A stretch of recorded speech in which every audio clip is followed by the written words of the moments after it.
नमस्कार दोस्तों। आज मैं आपको सुनाने जा रही हूँ जब पोते ने अपनी दादी को खाने के एक एक दाने के लिए तरसते देखा तो पोते ने किया कुछ ऐसा कि उसके माता पिता के होश ठिकाने आ गए। सीमा और कमल जी की छोटी सी दुनिया थी। उनके परिवार में उनके माँ बाप और एक बेटा और एक बेटी थी। उनकी जिंदगी हंसी खुशी बीत रही थी। कुछ समय बाद एक कार एक्सीडेंट में कमल जी के माँ बाप इस दुनिया को छोड़कर चले गए। अब उनके घर में उनकी बीवी और बेटा और बेटी ही थे। वक्त के साथ साथ जिंदगी यूं ही गुजरती जा रही थी। धीरे धीरे बेटी बड़ी हुई। उसकी शादी उन्होंने अच्छी जगह कर दी। अब सीमा जी की तबीयत ठीक नहीं रहती थी, इसलिए उन्होंने अपने बेटी की शादी करने के लिए लड़की की तलाश करने लगी। कुछ समय बाद उनकी तलाश पूरी हुई। उन्हें एक सुशील, पढ़ी लिखी, सुंदर लड़की मिली। उसी से उन्होंने अपने बेटी की शादी कर दी। लेकिन उन्हें क्या पता था कि बहू के आते ही उनकी जिंदगी बद से बदतर हो जाएगी। उम्र के साथ साथ सीमा जी के अब घर के काम नहीं होते थे, इसलिए वे अब काम नहीं कर पाती थी। वे अपनी बहू पर ही निर्भर हो गई थी। एक दिन सीमा जी और कमल जी अपने कमरे में बेड पर बैठे बहू के चाय नाश्ते लाने का इंतजार कर रहे थे। सुबह के 9 बज चुके थे, लेकिन अभी तक बहू ने उन्हें खाने के लिए कुछ नहीं दिया था। तभी सीमा जी अपने कमरे में बैठी अपनी बहू को बहुत देर से आवाज लगा रही थी। बहू प्रिया, नाश्ता बन गया क्या? अगर बन गया हो तो मुझे और अपने बाबूजी को भी थोड़ा सा दे दो। भूख के मारे पेट में चूहे कूद रहे हैं। रात को भी ढंग से खाना ना खाने की वजह से सुबह से ही जी मचला रहा है। भूख के मारे मुझे तो चक्कर भी आ रहे हैं। जल्दी से जो भी नाश्ता बना हो खाने को दे दो। बहू आई और 4 ब्रेड और 2 कप चाय लाकर सास ससुर के आगे रख जाती है। ब्रेड देखकर दोनों की आंखों में आंसू आ जाते हैं, क्योंकि ब्रेड एकदम सूखी हुई और पुरानी लग रही थी। लेकिन अब कर भी क्या सकते थे दोनों। उन्होंने वही ब्रेड डुबोकर खा ली। सीमा जी को आंखों से कम दिखाई देता था, क्योंकि उन्हें मोतियाबिंद हो गया था। उन्हें अब ऑपरेशन की जरूरत थी, लेकिन बेटा बहू अपनी मां पर 1 रुपया भी खर्च करना नहीं चाहते थे, तो ऑपरेशन तो दूर की बात थी। अब सुबह से दोपहर हो गई। अब खाने का वक्त आ गया। तब सीमा जी ने अपनी बहू को आवाज लगाई और कहा, बहू, आज खाने में क्या बनाया है? तब बहू आई और बोली, आज मैंने आलू के पराठे बनाए हैं। तब सीमा जी बोली कि तुमने दाल चावल रोटी सब्जी बनाई नहीं है। बहू, तुम्हें तो पता है मेरे दांत में दर्द है, मुझसे पराठे खाए नहीं जाएंगे। और तुम्हारे पिताजी का तो वैसे भी पेट खराब रहता है, और सुबह ब्रेड चाय पीने की वजह से उन्हें बहुत जलन हो रही थी। अगर तुम उनके लिए दलिया बना देती तो उसे खाकर उन्हें थोड़ा आराम मिल जाएगा। मैं तो कुछ भी खा लूंगी। तो बहू ने कहा, मैं क्या तुम लोगों की बावर्ची हूं जो तुम्हारे लिए दिन भर खाना बनाती रहूं? जो बनाए है चुपचाप खा लो, नहीं तो भूखे रहो। आज जय भी टिफिन में पराठे लेकर गया है, और आपका बेटा भी टिफिन में पराठे और दही लेकर गए हैं। जब देखो तब नखरे दिखाते रहते हैं, ये नहीं खाना वह नहीं खाना। जो मिल रहा है उसे चुपचाप खा लो, वरना ये भी ले जाऊंगी। और बाहर कुत्ते के भौंकने की आवाज सुन रहे हो ना? अगर इन्हें खिला दूंगी तो बेचारे बहुत ही अच्छे से खाएंगे, फिर पड़े रहना दोनों भूखे। बेचारी सीमा जी और कमल जी मन मार कर वही पराठे खाने लगते हैं। जब शाम हुई तब बेटा ऑफिस से घर आया। उन्होंने कमरे से अपने बेटे की आवाज सुनाई दी, तो सीमा जी ने अपने बेटे से कहा, बेटा, बहू से कह दो सुबह दलिया नहीं बनाया था तो कम से कम शाम को ही बना दे। तुम्हारे पिताजी को थोड़ा आराम मिल जाएगा। अगर वह दलिया नहीं बनाना चाहती तो एक गिलास दूध ही दे दे। उसे पीकर तुम्हारे पिताजी सो जाएंगे तो सुबह तक उनका पेट सही हो जाएगा। तो उनका बेटा अमन अपने पिताजी पर थोड़ी दया दिखाते हुए रसोई में जाता है और दूध को एक गिलास में डालकर ला ही रहा होता है कि तभी उसकी पत्नी प्रिया वहां आ जाती है और अमन को दूध ले जाते देख कहती है, गरम दूध करके ले जा रहे हैं? आप उस बुड्ढे को इतना गाढ़ा दूध पिलाओगे तो कल को उसका पेट खराब हो जाएगा। इस उम्र में हल्का खाना ही अच्छा रहता है। अगर कहीं बीमार पड़ गए तो फिर हमें अस्पताल के चक्कर लगाने पड़ेंगे और डॉक्टर अच्छा खासा बिल बनाएगा। बुढ़ापे में ज्यादा खा लेते हैं, उन्हें तो अपनी तबीयत का जरा भी ख्याल नहीं है। अगर तुम उनके प्यार में आकर उन्हें ज्यादा खाना दे दोगे तो उनकी तबीयत ज्यादा खराब हो जाएगी, फिर देखना तो हमको ही पड़ेगा। तभी सीमा दूध का गिलास अपने हाथ में लेकर उसमें से सारा दूध निकाल लेती है और उस एक गिलास दूध में थोड़ा सा दूध रहने देती है और एक कप पानी मिलाकर दे देती है और कहती है, ये दूध ले जाओ उस बुड्ढे के पास। पानी मिला हुआ है, दूध पीने से उनका पेट सही रहेगा। इतना गाढ़ा दूध तुम्हारे पिताजी पचा नहीं पाएंगे। अमन पानी मिला हुआ दूध का गिलास अपने पिता के सामने ले जाकर रख देता है। उसकी माँ देखती है कि पानी जैसा दूध उसका बेटा लेकर आया है।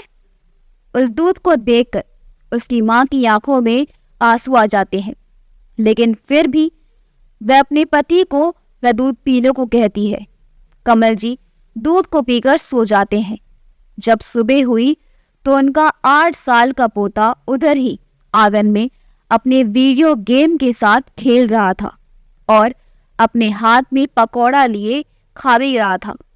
तब उनके पोते ने जबरदस्ती अपनी दादी को एक पकौड़े देते हुए कहता है, दादी ये पकौड़ा खाओ, ये खाने में बहुत ही टेस्टी है। मेरा तो फेवरेट है पकौड़े, आपको भी बहुत ही अच्छा लगेगा। सीमा जी अपने पोते को ये कहते हुए मना कर देती हैं, बेटा मैं ये नहीं खा सकती, इससे मेरे पेट में गैस बनने लगती है, तुम खा लो।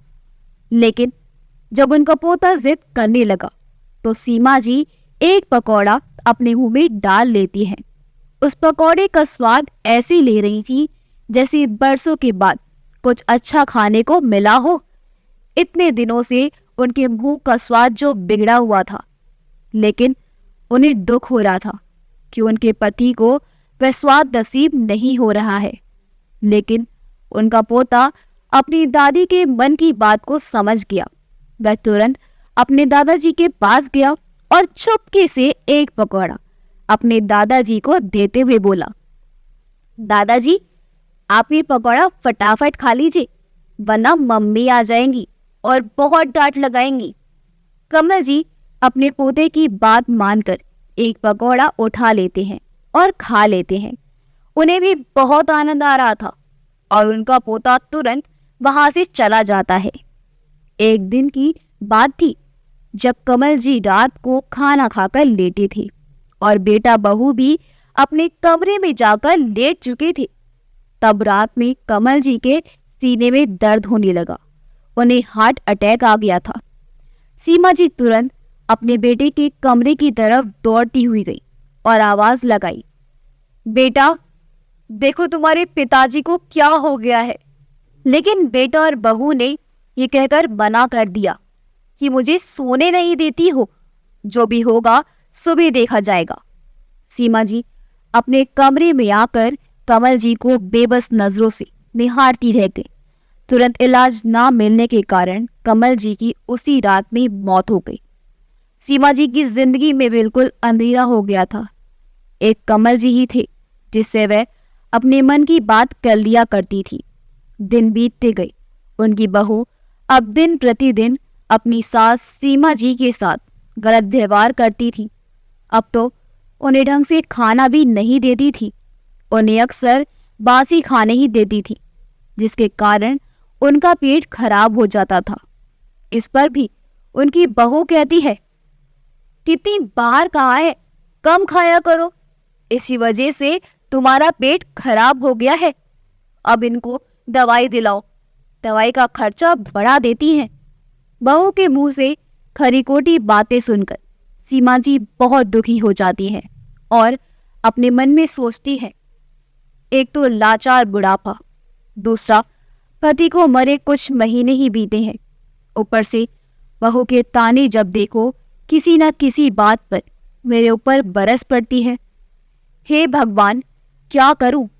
इस नर्क भरी जिंदगी से तो मुझे अपने पास ही बुला लेते तो ज्यादा अच्छा होता। ये जिंदगी भी कोई जिंदगी है? एक तो बुढ़ापे में भूख बहुत लगती है, ऊपर से बहू खाने के लिए कुछ देती भी नहीं है। मेरी जिंदगी तो पूरी की पूरी नर्क जैसी हो गई है।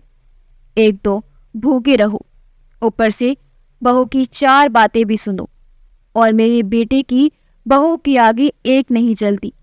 मैं तो खुद ही अपनी बीबी से डरता फिरता है, तो मेरे लिए क्या ही बोलेगा। तभी रोती रोती सीमा जी अपने पति को याद करने लगती है कि जब अमन पैदा हुआ था तो उसके पापा कितने खुश थे। हमेशा कहते थे, देखना सीमा, तुम्हारा बेटा तुम्हारे बुढ़ापे की लाठी बनकर तुम्हारी पूरी जिंदगी सेवा करेगा। मैं भी उनकी बातों को सुनकर हमेशा खुश हो जाती थी। चलो, बेटा है तो अपना बुढ़ापा अच्छे से गुजरेगा। फिर अब जब अमन बड़ा हो जाएगा और बहू घर में आ जाएगी, मेरी सेवा करेगी। बहू आ जाएगी तो वह भी घर गृहस्थी का काम संभाल लेगी। लेकिन हमारे खुशहाल गृहस्थी को पता नहीं किसी की नजर लग गई। उन्हें क्या पता था उनकी बहू उन्हें एक एक दाने के लिए तरसा देगी। अब उनका बेटा तो जैसे पूरा ही बदल गया था। बेटा मेरा ना होकर बस अपनी पत्नी का पति बनकर ही रह गया था, जैसे पूरा का पूरा जोरों का गुलाम बन चुका हो।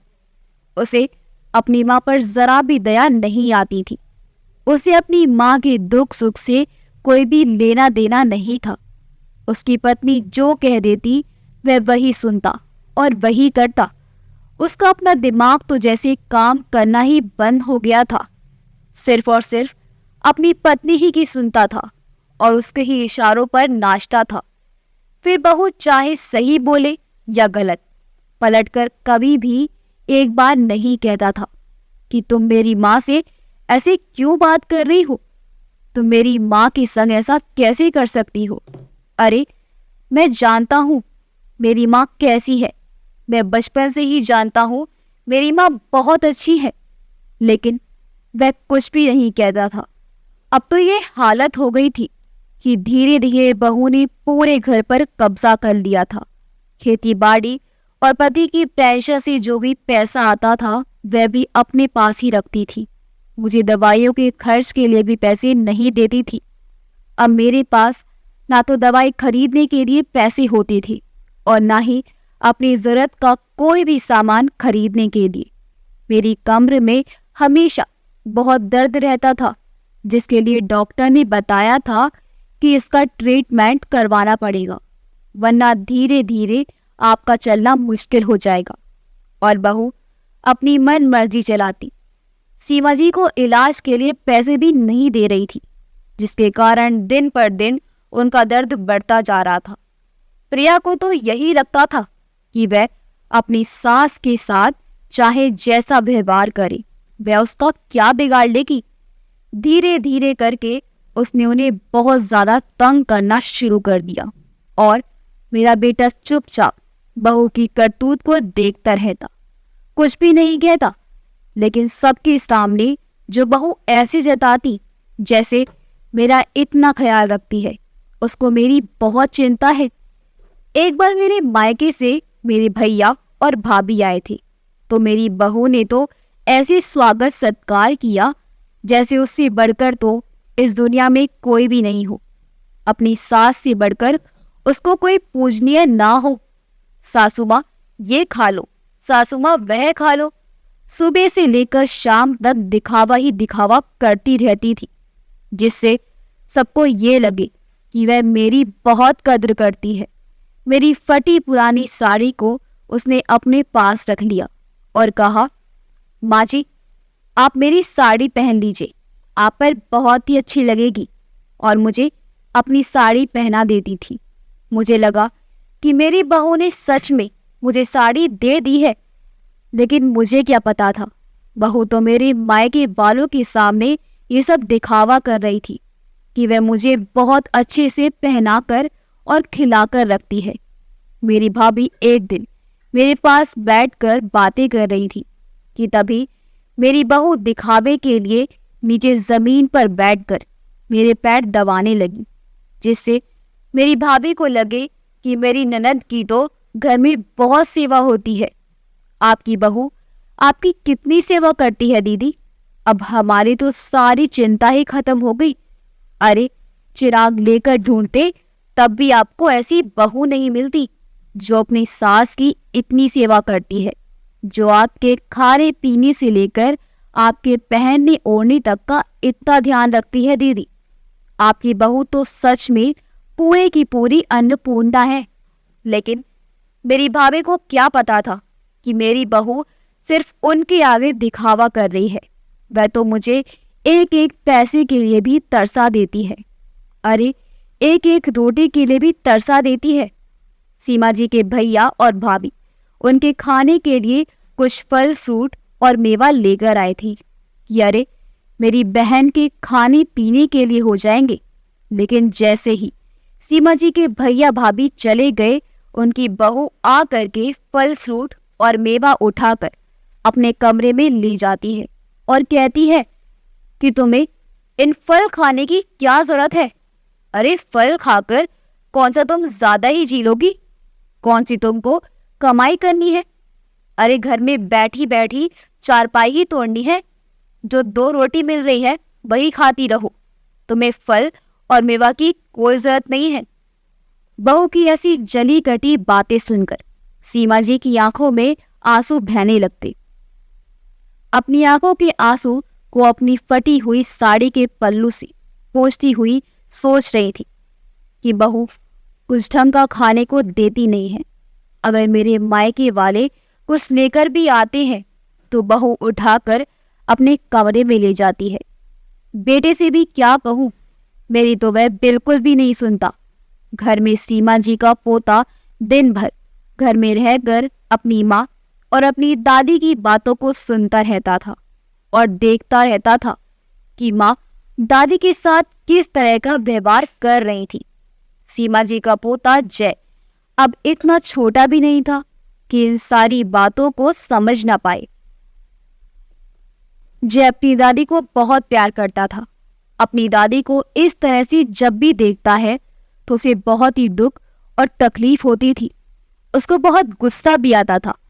वह अपनी मम्मी से हमेशा कहता, मम्मी, आप दादी के साथ ऐसा व्यवहार क्यों करती हो?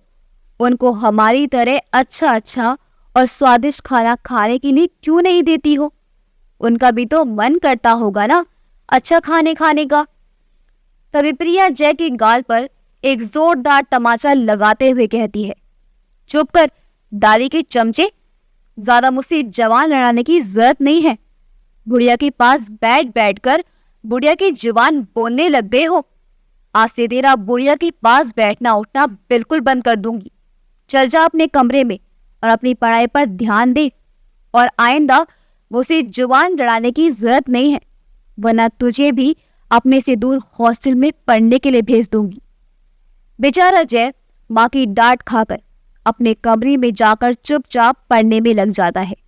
थोड़ी देर बाद वह अपने कमरे से बाहर आया तो देखा कि उसकी मम्मी अपने कमरे में सोई हुई थी। दोपहर का समय था।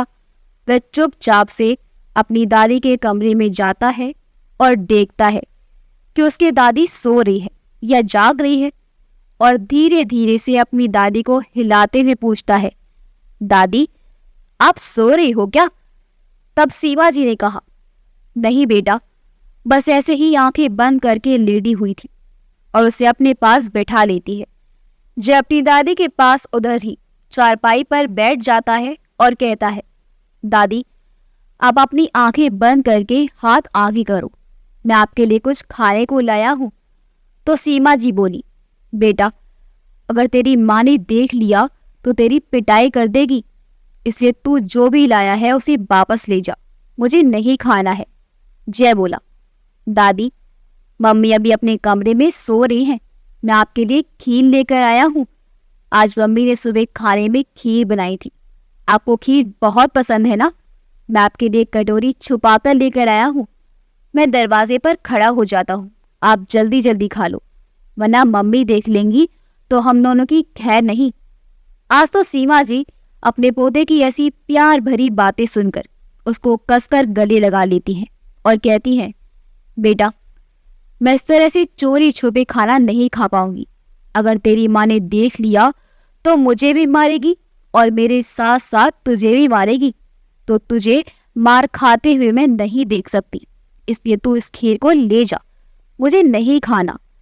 जय खीर की कटोरी लेकर फिर से किचन में रख देता है, लेकिन वह अपनी दादी के लिए बहुत परेशान रहता है कि ऐसा क्या करे जिससे मम्मी के सामने ही वह अपनी दादी को अच्छी अच्छी चीजें खिला सके और मम्मी कुछ भी ना कर पाए। एक दिन जय की मामी उसके घर आती है, क्योंकि आज जय का जन्मदिन था। जय के जन्मदिन की तैयारी बहुत जोर जोर से चल रही थी, पर उसकी मम्मी ने अपने मायके वालों को बुलाया था। प्रिया ने अपने बेटे के जन्मदिन पर बहुत सारी मिठाइयाँ, अलग अलग तरह के व्यंजन बनवाए थे। जन्मदिन की सारी तैयारी धूमधाम से चल रही थी। सब लोग पार्टी के लिए तैयार हो जाते हैं। जब केक काटने की बारी आती है, पूरा परिवार एक साथ खड़ा हुआ था। जय जाता है और कमरे में से अपनी दादी को लेकर आता है, तो उसकी माँ कहती है, दादी की तबीयत ठीक नहीं है, वह नहीं आ सकती। लेकिन जय नहीं मानता है। वो अपनी दादी के कमरे में जाता है, वहां देखता है दादी अकेले कमरे में बैठी हुई है। जय अपनी दादी का हाथ पकड़कर अपनी पार्टी में ले जाता है। ये देखकर उसकी मम्मी का मुंह बन जाता है। जय दादी को अपने पास में ही खड़ा कर लेता है और केक काटकर सबसे पहले अपनी दादी को खिलाता है और उसकी मम्मी गुस्सा होकर कहती है, जय, तुम्हें पता है ना, दादी को मीठा खाने से उनका पेट खराब हो जाता है। तुम्हें समझ में क्यों नहीं आता? दादी को मीठा नहीं देना है।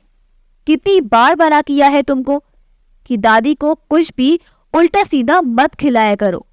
और प्रिया गुस्से में अपनी सास सीमा जी का हाथ मरोड़ते हुए उन्हें पार्टी वाली जगह से बाहर ले जाकर उनके कमरे में बैठा देती है और कहती है, जय लेने भी आए मत आना, वरना आज के बाद मुझसे बुरा कोई नहीं होगा। तेरी इस चटोरी जीभ के चक्कर में अब मेरा बेटा मुझसे जुबान लड़ाने लगा है। चुपचाप यहीं पर बैठी रहना। अभी किचन से जाकर देखती हूँ, कल का कुछ बचा हुआ होगा तो तुझे लाकर देती हूँ। तभी प्रिया रसोई में गई और रात की बची हुई रोटी गुड़ के साथ दे देती है। ये देख सीमा जी की आंखों से लगातार आंसू भी बहे जा रहे थे। सीमा जी यही सोच रही थी कि उनका ही घर उनके ही पति ने ही इतनी मेहनत से बनवाया है। सब कुछ तो उनके पति का ही है, खेती बाड़ी भी उनके पति की ही खरीदी हुई है। सब कुछ मेरे पति का होते हुए भी आज बहू खाने पीने के लिए भी तरसा रही है। घर में तरह तरह के व्यंजन बने हैं, फिर भी बासी रोटी ही खिला रही है। यही सोच सोच कर उनकी आंखों से आंसू लगातार बहे जा रहे थे। तभी पीछे से जय आता है और कहता है, मम्मी, दादी ये बासी रोटी नहीं खाएंगी।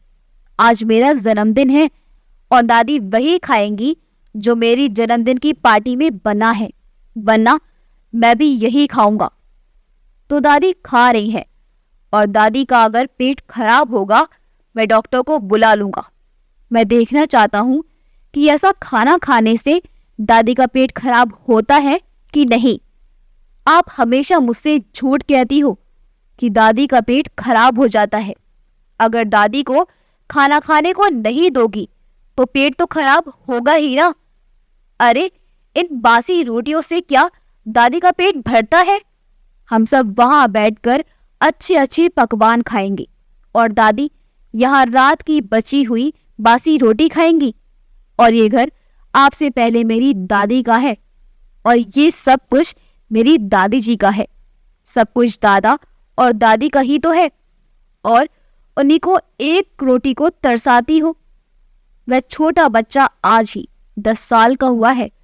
उसकी बातों को सुनकर पार्टी में आए सभी उसकी हिम्मत की दाद दे रहे थे। जय बोला, मम्मी मैं इतना छोटा भी नहीं हूं कि इन सारी चीजों को समझ ना सकूं। अगर आप मेरी दादी को ज्यादा परेशान करोगी तो मैं आपकी पुलिस में कंप्लेन कर दूंगा। मैंने देखा है टीवी में, जब कोई किसी को ज्यादा परेशान करता है तो उसकी पुलिस में कंप्लेन कर देनी चाहिए। और आप तो मेरी दादी को दिन रात कितना परेशान करती हो। और हाँ, मैं पढ़ लिख कर एक बार बड़ा हो जाऊं फिर अपनी दादी को लेकर आप लोगों से बहुत दूर, जहां से बहुत दूर चला जाऊंगा, जहां उन्हें कोई भी रोकने टोकने वाला नहीं होगा। उनकी जो मर्जी में आएगा फिर वही करेंगी। तभी प्रिया के मायके वाले भी जय के मुंह से ये सारी बातें सुनकर चौंक जाते हैं। जब उन्हें प्रिया की सारी सच्चाई पता चलती है तो वह अपनी ननद सीमा को बहुत खरी खोटी सुनाती है। प्रिया की भाभी कहती है, दीदी अगर मैं भी आपकी माँ के संग ऐसा ही करूं तो आपको कैसा लगेगा? कोई इतना कठोर कैसे हो सकता है जो अपनी माँ सम्मान सास के संग इतना गलत व्यवहार करे? आपको तो अपनी सास का सहारा बनना चाहिए था। अरे इस छोटे से बच्चे को समझ आ गया कि उस बूढ़ी औरत की क्या इच्छा है, लेकिन आप क्यों समझ नहीं पाई कि वह भी एक इंसान है, कोई जानवर नहीं है जिन्हें आप रात की बची हुई बासी रोटियां खिलाती है और गुड़ खाने को देती है। अरे जिसकी बदौलत पर आप इतने ठाट बाट से रह रही हो, उन्हीं के घर में छोटी छोटी चीजों के लिए तरसा रही हो। अरे धिक्कार है आप पर। आज आपके छोटे से बेटे ने हम सबकी आंखें खोल दी हैं। देखना एक दिन आप बहुत पछताओगी। वाकई सोचो, कल को जब बड़ा होकर आपके संग ऐसा करेगा तो आपको कैसा लगेगा? अपनी भाभी और बेटे की बात सुनकर प्रिया शर्म से आंखें झुका लेती है और अपने किए पर बहुत शर्मिंदा होती है। शायद उसे आज समझ में आ चुका था कि वह अभी तक जो भी कर रही थी वह सब कुछ गलत कर रही थी, और उस जगह पर जब वह खुद को रखती है कि अगर उसके साथ ऐसा होगा तो वह एक दिन भी जीवित नहीं रह पाएगी। प्रिया सीमा जी से माफी मांगती है। मुझे माफ कर दीजिए मम्मी जी, मुझसे बहुत बड़ी गलती हो गई। अब मैं कभी भी आपके ऐसे व्यवहार नहीं करूंगी। आपको जो भी पसंद होगा वही मैं आपको बना बना कर खाने के लिए दूंगी। मैं खुद अपने हाथों से आपको खिलाऊंगी। बस मुझे एक मौका अपनी सेवा करने का दे दीजिए। आज मेरे ही बेटे ने मेरी आंखें खोल दी हैं। मेरे बेटे, तू बड़ा होकर अपनी दादी को लेकर मुझे छोड़कर कभी मत जाना। मैं तेरे बिना एक दिन भी नहीं रह सकती। बोलना अपनी दादी को कि मुझे माफ कर दे। तेरी दादी तो तेरी हर बात मानती है ना। मुझे भी एक मौका मिलना चाहिए तेरी दादी की सेवा करने का। तभी सीमा जी प्रिया को माफ कर देती हैं और कहती हैं, बेटा अगर सुबह का भूला शाम को घर वापस आ जाए तो उसे भूला नहीं कहते हैं। मैंने तुझे माफ कर दिया क्योंकि मुझे अपने पोते से ज्यादा कोई प्यारा नहीं है। अगर मैं तुझे सजा दूंगी तो कहीं ना कहीं मैं अपने पोते को सजा दूंगी। कहते हैं माँ बाप का अच्छे से ध्यान रखो, उनकी खूब सेवा करो, क्योंकि माँ बाप का दर्जा भगवान से भी ऊपर होता है। तभी प्रिया जल्दी से अंदर जाकर सीमा जी की पसंद की खीर लेकर आई, उन्हें खिलाती है। तभी उनका पोता कहता है, दादी खीर खा लो, आपकी पसंद की खीर है, इसे खाने के लिए दांत की भी जरूरत नहीं होती है, आपको बहुत पसंद है ना। तब से प्रिया अपनी सास की सेवा दिल से करती थी और अब सीमा जी का बेटा भी अपनी माँ से माफ़ी मांगता है और कहता है, माँ, हो सके तो मुझे माफ़ कर देना, मैंने भी आपके साथ बहुत गलत किया है। सीमा जी अपने बेटे को माफ़ करते हुए गले से लगा देती हैं। इतने में उनका पोता कहता है, दादी, अपने बेटे से ही प्यार करती रहोगी, मुझे नहीं गले लगाओगी? तब सीमा जी हंसती हैं और अपने पोते को गले से लगा लेती हैं। अगर आपको हमारी कहानी अच्छी लगी हो तो हमारी वीडियो को लाइक करें, शेयर करें और हमारे चैनल योगी वॉइस को सब्सक्राइब कर दें। मिलते हैं अगली वीडियो में। आपका बहुत बहुत धन्यवाद।